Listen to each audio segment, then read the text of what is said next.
Internet ಕೂಡ ಇಲ್ಲದಿದ್ದಂತಹ ಕರ್ನಾಟಕದ ಒಂದು ಸಣ್ಣ ಹಳ್ಳಿಯ ಹುಡುಗ ಇಂದು ಜಾಗತಿಕ ಬಾಹ್ಯಾಕಾಶ ರಂಗದಲ್ಲಿ ಇತಿಹಾಸವನ್ನ ಬರೆದಿದ್ದಾನೆ.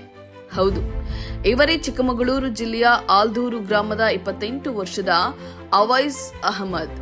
ಇವರು ಸ್ಥಾಪಿಸಿರುವಂತಹ ಪಿಕ್ಸೆಲ್ ಅನ್ನುವಂತಹ ಸ್ಪೇಸ್ ಟಾಕ್ ಸ್ಟಾರ್ಟ್ಅಪ್ ಸಂಸ್ಥೆ ಜಗತ್ತಿನ ಅತ್ಯಂತ ಪ್ರತಿಷ್ಠಿತ ಬಾಹ್ಯಾಕಾಶ ಸಂಸ್ಥೆಯಾದಂಥ ನಾಸಾ ಜೊತೆ ವಾಣಿಜ್ಯ ಒಪ್ಪಂದ ಮಾಡಿಕೊಂಡಂತಹ ಮೊದಲ ಭಾರತೀಯ ಖಾಸಗಿ ಸಂಸ್ಥೆ ಅನ್ನುವಂಥ ಹೆಗ್ಗಳಿಕೆಗೆ ಪಾತ್ರವಾಗಿದೆ.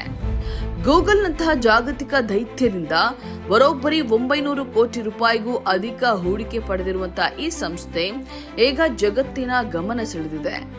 ಅವೈಸ್ ಬೆಳೆದ ಹಳ್ಳಿಯಲ್ಲಿ 8ನೇ ತರಗತಿಯವರೆಗೂ ಇಂಟರ್ನೆಟ್ ಅಥವಾ ಸ್ಮಾರ್ಟ್ ಫೋನೇ ಇರಲಿಲ್ಲ.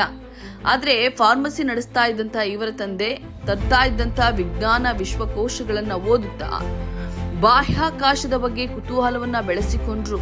ಮುಂದೆ ಬಿಟ್ಸ್ ಪಿಲಾನಿ ಕಾಲೇಜಿನಲ್ಲಿ ಓದುತ್ತಿರುವಾಗಲೇ ಇಸ್ರೋ ಮಾರ್ಗದರ್ಶನದ ಪ್ರಾಜೆಕ್ಟ್ಗಳಲ್ಲಿ ಭಾಗವಹಿಸಿದ್ರು. ಅಷ್ಟೇ ಅಲ್ಲ, ಎಲೋನ್ ಮಸ್ಕ್ ಅವರ ಸ್ಪೇಸ್ ಎಕ್ಸ್ ಹೈಪರ್ ಲೂಪ್ ಸ್ಪರ್ಧೆಯಲ್ಲೂ ಕೂಡ ಭಾರತವನ್ನ ಪ್ರತಿನಿಧಿಸಿದ್ರು. 2019ರಲ್ಲಿ ಕಾಲೇಜು ಮುಗಿಯುವ ಮುನ್ನವೇ ಕೇವಲ 10,000 ರೂಪಾಯಿ ಸಾಲದ ಬಂಡವಾಳದೊಂದಿಗೆ ಗೆಳೆಯ ಕ್ಷಿತಿಜ್ ಜೊತೆ ಸೇರಿ ಪಿಕ್ಸೆಲ್ ಸಂಸ್ಥೆಯನ್ನ ಕಟ್ಟಿದ್ರು. ಕೇವಲ 10,000 ರೂಪಾಯಿಗಳಿಂದ ಆರಂಭವಾದಂತಹ ಇವರ ಪಯಣ ವಿದೇಶಕ್ಕೆ ಕನೆಕ್ಟ್ ಆಗಿದ್ದು, ಇವರ ಕ್ರಾಂತಿಕಾರಿ ಐಡಿಯಾದಿಂದ ಜಾಗತಿಕ ಮಟ್ಟದ ಇನ್ಕ್ಯುಬೇಟರ್ ಪ್ರೋಗ್ರಾಂಗಳು ಹಾಗೂ ಅಮೆರಿಕದ ಪ್ರಮುಖ ಸ್ಟಾರ್ಟ್ಅಪ್ ವೇದಿಕೆಗಳು ಇವರ ಸುಧಾರಿತ ಉಪಗ್ರಹ ತಂತ್ರಜ್ಞಾನದ ಸಾಮರ್ಥ್ಯವನ್ನ ಗುರುತಿಸಿದ್ವು. ಇದರಿಂದಾಗಿ ಸಿಲಿಕಾನ್ ವ್ಯಾಲಿಯ ಲೈಟ್ ಸ್ಪೀಡ್ ಮತ್ತು ಗೂಗಲ್ನಂತಹ ಅಂತಾರಾಷ್ಟ್ರೀಯ ದೈತ್ಯ ಹೂಡಿಕೆದಾರರು ಇವರ ಸಂಸ್ಥೆಯಲ್ಲಿ ಬರೋಬ್ಬರಿ 900 ಕೋಟಿ ರೂಪಾಯಿಗೂ ಅಧಿಕ ಹೂಡಿಕೆಯನ್ನ ಹರಿಸಿದ್ರು. ಪ್ರಸ್ತುತ ಪಿಕ್ಸೆಲ್ ಸಂಸ್ಥೆಯು ಭಾರತದ ಸಿಲಿಕಾನ್ ಸಿಟಿ ಆದಂತಹ ಬೆಂಗಳೂರು ಮತ್ತು ಅಮೆರಿಕದ ಲಾಸ್ ಏಂಜಲೀಸ್ ಎರಡೂ ಕಡೆಗಳಿಂದ ಯಶಸ್ವಿಯಾಗಿ ಕಾರ್ಯಾಚರಿಸ್ತಾ ಇದೆ.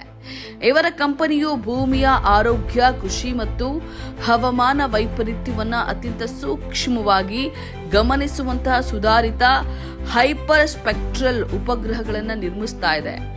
ಇವರ 6ಕ್ಕೂ ಹೆಚ್ಚು ಉಪಗ್ರಹಗಳನ್ನ ಈಗಾಗಲೇ ಸ್ಪೇಸ್ ಎಕ್ಸ್ ರಾಕೆಟ್ಗಳ ಮೂಲಕ ಬಾಹ್ಯಾಕಾಶಕ್ಕೆ ಉಡಾವಣೆ ಮಾಡಲಾಗಿದೆ.